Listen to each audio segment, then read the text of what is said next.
Hello everybody, this is toysareruss, and for this special third-party figure showcase and review, we're going to be looking at Doctor Wu's Iron Fortress, but we're going to be looking at their take on a Japanese Generation 1 metrotitan figure. So for those of you who don't really know much about metrotitan, I'm going to give you a bit of brief history regarding him. As I'm lucky enough to have a Generation 1 original version of this figure, we can do some comparisons, with the original G1 toys themselves. We will, of course, do a quick comparison with Metroplex, the original owner of the mould, and in exactly the same case with how the Generation 1 figure worked as well.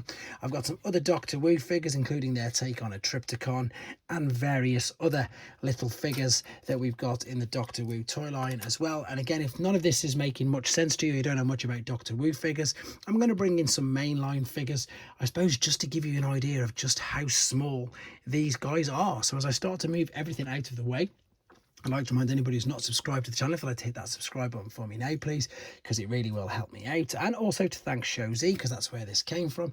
And as you can see, they got him to me quickly and safely. Now, the reason why I've got two figures as well is because there's a slight difference, something as silly as just a different eye colour. But again, if you're new to the channel, then that might sound odd to you. If you've been watching me for quite a bit, you will probably know that I do like some very strange and indeed unique variants. So I'm just going to very carefully move all of these out of the way, and then I'm going to have to zoom in a little bit because I had to zoom out just to be able to get everything from that opening scene in on the camera. So yes, there's two of them. Let me zoom in again very quickly. There we go. That's what it should be looking like. Let's move these over, and I suppose let's have a talk about them. To be fair, it's a good job I've got two, because there's so much to go through regarding these figures. First and foremost, let's look at the packaging. It is beautiful. As I say, because this is made by Doctor Wu and because he transforms, they can't use the proper name. Hasbro and Takara don't license out transforming figures to anybody, so this is why he's called Iron Fortress and indeed not metrotitan. We've got some product images on the back, and again, both the boxes to my knowledge are exactly the same, even though there's just a teeny little difference. There you go. B, oh no, E54B. Maybe it's just because they've got slightly different colours on it, but it's literally as minimal. There you go. Says on the back blue glasses, and this one's got the green. So that's the only difference there. And as I say, it's fortunate that I've got two of these, because otherwise this video would probably take forever to go through. So we're going to start off looking at the base modes, then I'm going to look at some of the accessories, then we're going to come back, have a look at the robot mode. You've probably already noticed I've uploaded a transformation tutorial, and indeed thank you to the subscriber who corrected me that I had the legs wrong because I wasn't tabbing that in underneath. So this is like the rolling battle station mode, which to be fair is probably the weakest. It's not the greatest, but you can maneuver and manipulate so many different things on here. You can take this off, you can move this around. I did very quickly want to show you as well on the instructions, which by the way are ridiculous. These are the instructions. So that is page 1. There you go. We've got 3 pages of that just to go through all of the particular modes. So that's again exactly why I've gone and done a video to make it a little bit more understandable. But on the instructions, it does say to have these there. Now, I personally think it's much better if you swing them around like so and cover up the gap there, and it fits in nice and neat. Now, it's a great little alternate mode. It is the weakest out of them all, but the issue that I've got, in fact, it's not really an issue. It's just I know that some people will want me to tell you this, so I'm going to tell you this. I know lots of figures are supposed to scale together, but with this, it doesn't really scale with anything. It doesn't even scale with their own figures. For example, there's an Ultra Magnus. That, of course, is a bug bite. It just really doesn't scale. They don't scale with themselves, which could be looked as something negative, but I look at these, there's their take on a Megatron, and here's their take on an Optimus Prime. But I look at these exactly what they are. They're just a bit of fun. They are Micromaster sort of scale and size figures, and funnily enough, as I keep saying in all my videos, if you don't know much about these, Takara did it first. This is a legitimate Takara 2003 world's smallest transformer, and they started this ages and ages ago, which you can see right there, but then they stopped for some reason. They stopped making them, and basically I suppose they've left the mantle, unfortunately for themselves. That's your normal Earthrise Micromaster, to give you an idea of scale and size, to some third-party company who's just came in and they've started to do it all themselves. But I really do wish, and I do always suggest to Hasbro, that they would I suppose, have a go at doing these sort of sized figures again, because they could be what's known as this generation's mini bots. Basically what I'm trying to say is pocket money toys. But what I was saying initially is that they don't really scale with each other, but it's not too bad, let's be honest. This, as I say, you can use. Now, these particular names are Metro Bomb, Metro Dash. They've got all these crazy names in the original terms, but I probably won't be referring to them. I'll just be showing you them on here. Now, funnily enough, as you can see, these do work with them. These little figures do actually scale with them, and the crazy thing about this is as well, they do, I'm going to say transform, but it's just a case of standing him up like so. You can pull the arms out if you wanted to, and you can pop them. In fact, that's what I'm going to do. So there you go for the robot mode. I've just learned to do that as we've just been talking. There's so many things to learn about these particular figures, even though they're as small as what they are. I genuinely, and again, this wasn't in the instructions. This is one of my little bugbears with third-party company instructions. They very, very rarely put everything in the instructions. Right, there we go. So this is, of course, a take on a Scamper figure, but it's in a different color. So yeah, the reason why it's in a different color, I haven't got around to that yet, is in Japan in 1990 they were still making Generation 1 figures, and it was known as the Zone toy line. And they were, as I say, so they redecoed Metroplex, turned him into a Decepticon, and indeed called him metrotitan. And that is what this particular figure is. That may be why you've not seen him before or not even heard of him, although I think there's been a KO release of him quite recently. So this was, of course, Slammer. This was their take on a Slammer, which was all blue. There's a bit of extra articulation there, which this one doesn't have. And of course, funnily enough, again, you can stand him up and you can move his arms, and you've got a mini little robot there as well. So lots of fun to be said and had with that. Their take, I forgot his name. I know his name's Six Gun for Metroplex, even transforms as well. So here he is. This is, of course, used to make out of the parts. Oh, you can't even see that. From the original figure, same as Metroplex. So with these, you can either have the robot mode like this, or you can have the jet mode like so. So these both make up this. You've got to do a bit of parts forming to get this. I'll probably do a separate video in honesty showing you how to do that. You can take these off the back. These do break into smaller parts. Now again, you've got a choice. You can keep them together and you can pop them in the top of the forearm like so and give them a blaster, or you can keep them apart like so and again give him a different type of blaster, or probably even join this together this way or the other way. Again, so tiny. So I'm not going to say fiddly, because it's not really fiddly. It's just they are really, really small, and it's just, again, a lovely little bit of fun that you can have with these. You can also fold these out and they can actually be held as a weapon, which you'll see in a second. Now this mode here, this is very, very impressive for the size. So this is, of course, the base mode. This is very familiar with all of the Metroplex figures. And again, it's even got, this isn't in the instructions, the fact that you can bring this down and fold down the ramp. Probably because, to be fair, it's just there for aesthetics. It is useless. You can't put even the teeniest figure in. You can't really do anything with it. It just looks really good. The only negative with this is it's quite hard to keep them all held together, because there's so many hinges, pivot points, everything just moves all over the place. But the cool thing is, again, you can take off the accessories, you can have fun with it. And I love this with any of the figures, any of the toys that I play with. I did it with the blockies the other day. I do with any of the ones that I play with. I like to do that, literally. I like to play with them, see what you can do. So we've put that there. I could, of course, just then reattach that to that side. That's the difference in the eyes there. That is, of course, what would be manned by somebody else. You can take this off, you can maneuver that around, you can even turn this all the way around, bring that down if you wanted to. Again, loads of things to do. The little detail for the helipad, I think, is fantastic, considering, I suppose, again, how small it is. So again, to put it into perspective just how small this figure is he going to fit on screen? Commander class Optimus Prime, that's your missing. In fact, let's not do the missing link because he's a bit taller. Let's bring in, even though he's the new redeco one, the 40-year anniversary, that's your G1 Optimus Prime cab. That is your not commander, that's your core class. I completely forgot what he was called. Core class figure. That's an Action Master mainframe.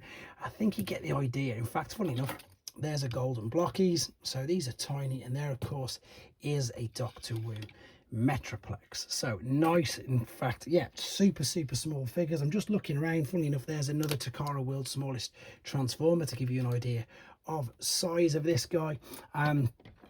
Even though I really like and appreciate how this looks, I doubt that I would ever be displaying him in this mode. It's all about the robot mode, to be honest, with these guys. So I think what we need to do is we need to come back, one last little look at this.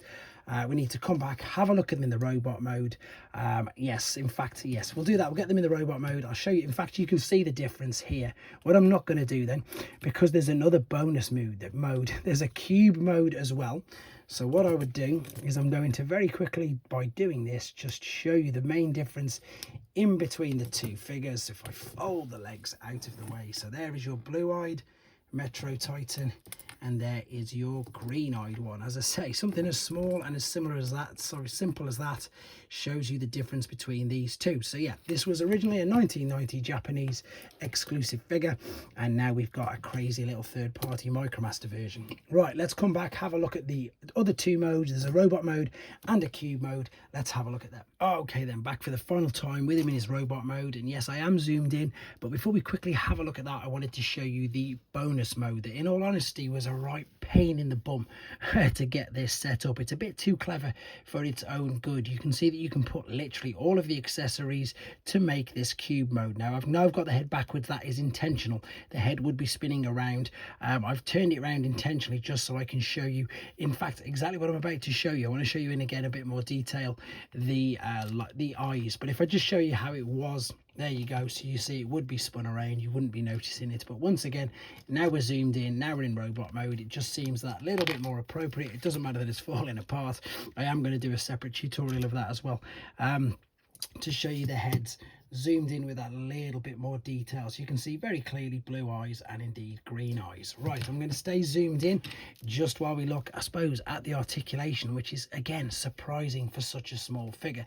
Now, first and foremost, make sure you've got the head pushed all the way back, because it does slide backwards and forwards, but that is part of transformation, and it will spin all the way around totally unrestricted, and you can sort of move that, but that is mainly for transformation processes and purposes. You can go right out up to the side. These do get in the way, but again, you can maneuver these up and down if you wanted to. They will spin all the way around unrestricted. You have a swivel, you have a bicep flexion, and you can even open your palms, which you can see there as well, which is, again, it's brilliant for such a small figure. Same on this side. I mean, you could borderline say that you've got a butterfly joint, but that is mainly for transformation purposes, but fully articulate in the top half, including a completely unrestricted waist swivel all the way around. Again, you can maneuver this up, down, spin it around, fold this out, put the thing on the top of there. There's so many things that you can do with this. It is crazy. Same as when you come to the legs. Now the legs, as we've seen already, the waist swivel there, huge ball and socket joints, which means you can kick up way past the point of the split, so way past vertical, which you can see there.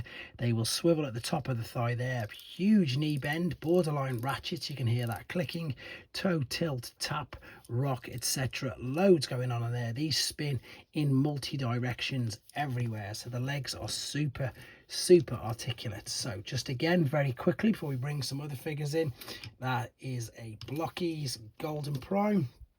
That is your normal core class Optimus. I've got a few other figures here, again, just to give you an idea of size. That's your Hot Wheels Optimus Prime, which is a fraction smaller. This is a missing link Bumblebee. And then, as I say, this is, I'm not going to say it's where they let themselves down, because they don't pride themselves on everything being the same size, or sorry, everything scaling, because of course Ultra Magnus is nowhere near as big as metrotitan, and of course that also means, where's little Optimus Prime gone?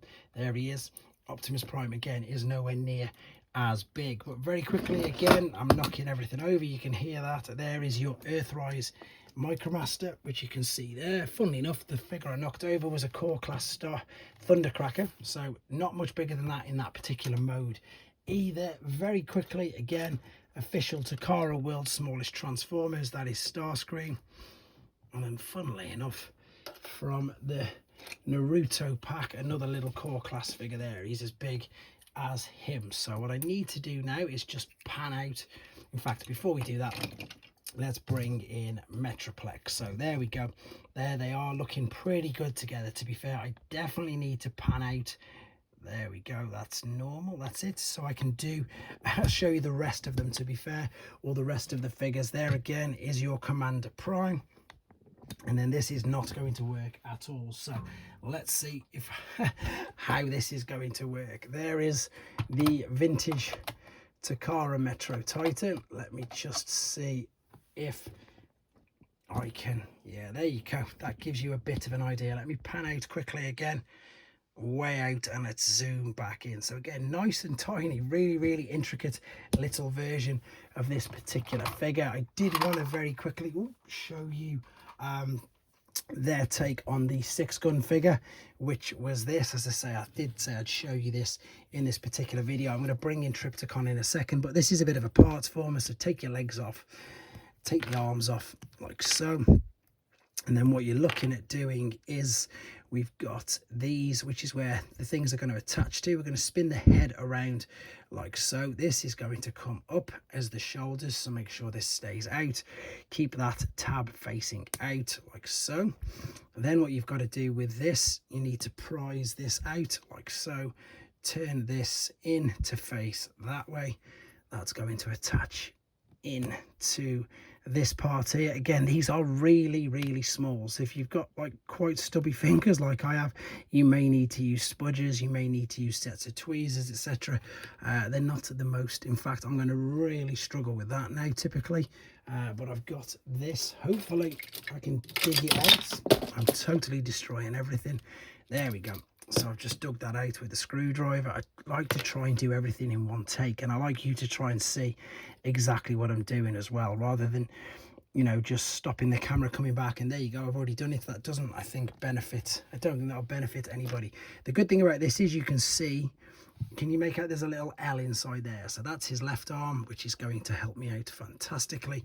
These guns again can go on the back. So let's get this into position. Typical, it's just kind of folded itself down. As I say, nice fiddly little parts, so you may, yeah, they may frustrate you. Let's be honest, let's be completely honest, it may frustrate you. It's probably best to just get it and keep it in the one particular mode. Let's take that off the back there, and again you've got the choice. I can't believe it keeps doing that. All right, let me get this into this little port. There we go. So you've got the choice, as we saw. You can either pop the guns in his hands. I personally think they look a little bit better. He's even got articulation on the back of the head, and you've just seen us attach everything with ball and socket joints, so you know that he's fully articulate as well. Oh, I've just fired the bottom bits off. They are the bits which do click onto there. As simple as this. The other bits fell on the floor. I'll pick it up in a minute. Let's stand him up there like so. Let's bring him back in, and let's bring him back in, and there really isn't much more to say about this particular figure. I think he's incredibly clever. I am going to bring in Triptychon, but I'm going to use Triptychon far more in the Metroplex video review, which I will be doing, and I will be doing, as requested, bringing in the giant T30 version of Metroplex as well. But there we go, guys. That is definitely, I think, all there is to say about these particular guys. If you want to get them yourself, you can use my code with the direct link in the description below. In the description from Show Z. Funnily enough, one last quick size comparison. There's one of Blaster's cassettes from Kingdom. There you go. Let me know what you think in the comments, guys. This was Dr. Wu's take on a teeny tiny little metrotitan. Let me know what you think in the comments. Take care.